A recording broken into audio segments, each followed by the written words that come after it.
Let's move on to main topic number 2. And our second main topic today gets submitted to us by James Argenta, who writes, on Monday, that was yesterday, you mentioned that you were going to see Jungle Cruise later in the day. I did. What were your thoughts on the film, and does the film make you more excited for Black Adam with Dwayne Johnson and the director, Jaume Collet-Serra, teaming up for their second film together? All right, thanks a lot for saying that in, man. And yes, for those of you who don't know why he's asking about the director, the same director who just did Jungle Cruise is also directing Black Adam with Dwayne "The Rock" Johnson. So let's talk about Jungle Cruise for a second. Do we have to? Scott just sort of tipped his hand about what his thoughts on the movie were. So, Scott, when did you see? You saw did you see 2 days ago? You saw it Sunday? I saw it about 14 hours ago. About 14. So I saw it roughly about the same time as you, about 14 hours ago. And I'll say this. Look, I have been pessimistic about Jungle Cruise kind of from the beginning. Like, I never thought, first of all, really, you're doing a movie based on that pretty lame ride at Disneyland. But then again, they did that before with Pirates of the Caribbean, and look how that turned out. But I was never really excited about this. And then they did a big presentation on it at D23, and I was there, and they brought out Emily Blunt, and they brought out Dwayne "The Rock" Johnson, and they did some comedy together on stage, and they had a great chemistry, and they showed some stuff. And I thought, okay, this might not be so bad. I mean, I wasn't super pumped for it, but this might not be bad. I love Emily Blunt. Who doesn't? I love Dwayne "The Rock" Johnson. But then a little while ago, they announced that they were going to make Jungle Cruise, which is the last one they have lined up to do this. They made Jungle Cruise a part of their day and date release, where it's also going to release on Disney Plus for a $30 premium charge if you want to watch it on Disney Plus. To which I said at the time, well, that tells me they don't have a lot of confidence in this movie. So whatever. So last night, I sat down and watched it. Now, I should point out, the critic ratings overall are not all that bad, actually, for Jungle Cruise. They're fairly decent, actually. Right now, it's holding a 67% on Rotten Tomatoes. Now, that's only with 30 reviews counted. That number's going to change. Whether it goes up or down, we'll have to wait and see. My general feeling on Jungle Cruise was this. It was definitely better than I thought it would be. Let me tell you a couple of things that worked for me. Number one, the chemistry, the thing that I thought would work, did work. The chemistry between Emily Blunt and Dwayne "The Rock" Johnson, it worked for me. Like, at first it was silly, but then I kind of started to feel it. And so I kind of liked it like that. Second thing, and if you had told me this in advance, I would have said it would be something that annoyed me, but it actually worked. Oh my God. I can't remember who composed this film, but you totally know that whoever the composer was sat down and just watched John Williams' Indiana Jones various scores, because the music in this is so reminiscent of Indiana Jones movies music. And that's not a bad thing. I actually found that the music stylings, while feeling very much like Indiana Jones movie music, it felt quite right in that environment. That added to it. So that was pretty neat as well. The score, John, was composed by James Newton Howard. Oh, okay. Which I was thinking it was somebody else, to be honest with you. But so there you go. And I actually enjoyed the music. I thought the music worked with what they were doing on screen. Another thing is just the overall idea. Listen, I'm a sucker for just a good adventure. Just a good, straightforward adventure. A couple of people come across a quest, go on that quest to try to accomplish it. That's great. And so overall, I didn't mind it. I honestly did not mind Jungle Cruise. Am I going to rush out to watch it again? Probably not. Would I say it's worth the $30 premium price to pay at home and not even get a theatrical experience out of it? No, I don't think it's worth that at all. But overall, I didn't think it was bad. A couple of things that really stood out to me as big negatives, though. Number one, the CGI is questionable. Mm-hmm. I mean, I'll just say that's the kindest way I know how to put it. The CGI is questionable. What they were trying to do with the CGI, like there's a big cat in this movie. That's a significant character. And the cat was adorable, but the CG on the cat could have been a lot better. CG on the cat, or CG on most of the things, the villains and all that kind of stuff could have been better too. Oh, one other positive thing I got to say about this movie. I love Jesse Plemons in it. I knew I was going to like him from the trailers. He was just, there was something about his character that I absolutely loved as the big main bad guy. And so that was great.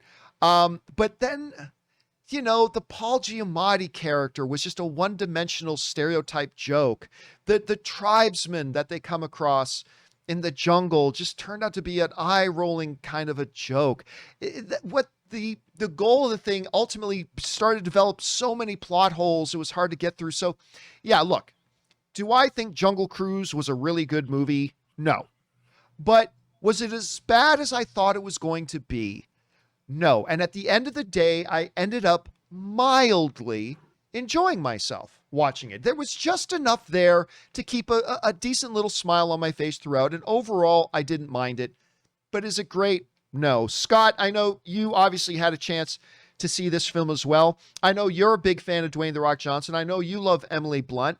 I know this is a movie. I thought to myself, Scott Mantz is going to love this movie. And I'll have to argue with him that it's not as good as he thinks it is. But, you know, tell everybody how much you love this film. Okay, well, first of all, okay, I did not love this film, and I agree with I agree I agree with everything you said, John. I agree with everything you said. Even the praises for things like the score, for the chemistry between Emily Blunt, who I do love, and Dwayne Johnson, who I think is great. I think Jesse Plemons is great. I think that the score by James Newton Howard is great. I think the visual effects when it comes to the setting in the jungle, I think all that looked gorgeous. The cinematography for the movie, the movie does pop, especially watching it on the big screen. I just thought to myself, this is a great looking film. The problem I have with it is the plotting. It was a convoluted movie. The problem I had with it, in addition, was the pacing and how busy it got in the last third of the movie. Yeah. And it started off, okay, what I liked about it, the way it started off, it felt like a cross between Romancing the Stone and Indiana Jones and the first Pirates of the Caribbean movie, which is a good one.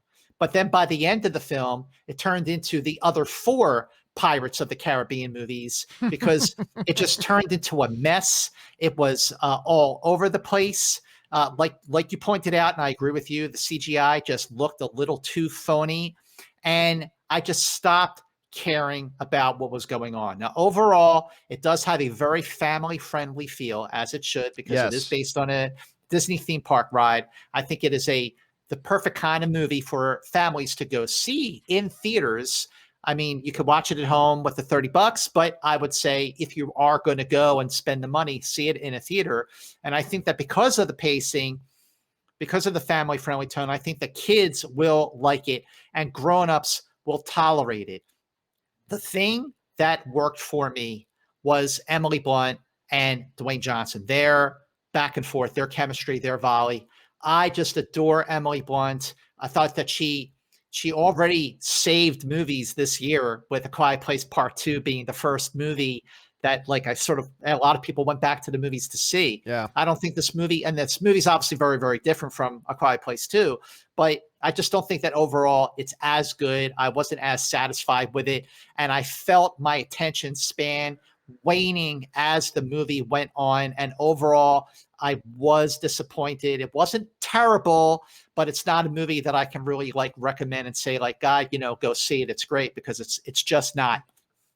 I think I like the way you put that. It's not a movie I can recommend, but at the same time, if you're parents with a couple of kids and they're interested in it, this is a pretty safe, can be mildly enjoyable for the family to go out and watch in the theater together, but not much more than that. It's just not. I see a bunch of people in the live chat asking me, but was it better than Snake Eyes? Yes, it's better than Snake Eyes. Yes, I will say it is better than Snake Eyes. I will give it that, but yeah, unfortunately, not a great film, but to me, passable. So check it out if you want, but I can't necessarily give it a recommendation, even though I had a mildly decent time with it. The question is for you guys. Rob, by the way, I'm not going to Rob's because Rob hasn't had a chance to see it yet, so I'm not going to put Rob on the spot. But the question is for you guys. Have you guys been looking forward to seeing this new Jungle Cruise? There's certainly things to look forward to in it, and your response to it may be different than mine and Scott's. Overall, not great, but not terribly bad either. But anyway, guys, where are your expectations for this film? Jump on down into the comment section below and let us know your thoughts.